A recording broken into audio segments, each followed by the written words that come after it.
खेचरी मुद्रा।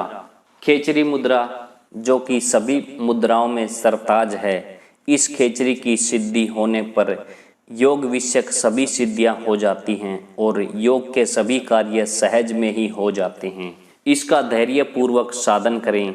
इसकी सिद्धि होने पर तालु से अमृत झरता है, जिसके पीने से योगी का तन नवीन जैसा हो जाता है।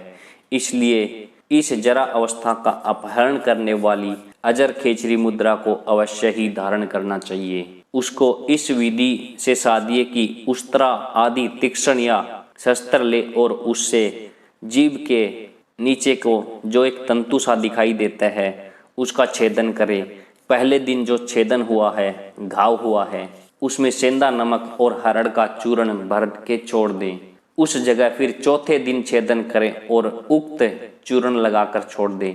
इसी प्रकार हमेशा चौथे रोज बार बार छेदता रहें और उक्त चूर्ण को भरता रहें। 4 या 6 महीने में जीभ का तंतु जीभा की जड़ से मिल जाएगा। छेदन प्रारंभ के कुछ दिन बाद ये या पहले से ही जीभ का मंथन भी करता है, जिस प्रकार गोस्तनों को सिर निकालने के लिए वास्ते मथा जाता है, उसी प्रकार जरा सा घृत लगाकर जीभ का मंथन प्रतिरोध करना चाहिए।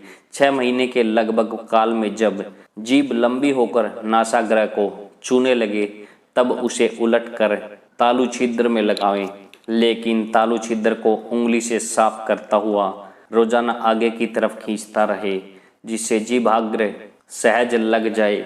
जब जीभाग्र तालु छिद्र से लग जावे तब भ्रुकुटी के मध्य में ध्यान करें और सहज में ही सारे शरीर का प्राण मस्तिष्क में खींचने लगेगा और कालांतर में राजयोग समाधि में योगी स्थित हो जाएगा। इस खेचरी की सिद्धि होने पर योगी सूक्ष्म शरीर से आकाश में विचरने लगता है, इसलिए इसे खे आकाश चरी विचरणी कहते हैं। यह खेचरी मुद्रा सर्व सिद्धियों को देने वाली है। अब सभी मुद्राओं का अवसान रूप 7वीं उन्नमयी मुद्रा शून्य शिखर अर्थात सुखमन आंतरिक शिखर पर है और यह गुरु के मुख से ग्रहण करने योग्य है। अब सभी मुद्राओं का अवसान रूप 7वीं उन्मनी मुद्रा शून्य शिखर अर्थात सुखमन के अंतिम शिखर पर है, पर यहाँ मन अमन होकर स्वरूप में सिर आ जाता है। ऐसी उन्मनी सिद्ध योगी जगत वासना को त्याग कर चिदाकाश में स्थित अपने ही सुख में मगन रहता है। इन मुद्राओं का आप सिर्फ और सिर्फ जानकारी के परीक्षण के साथ ही इनका उपयोग करें।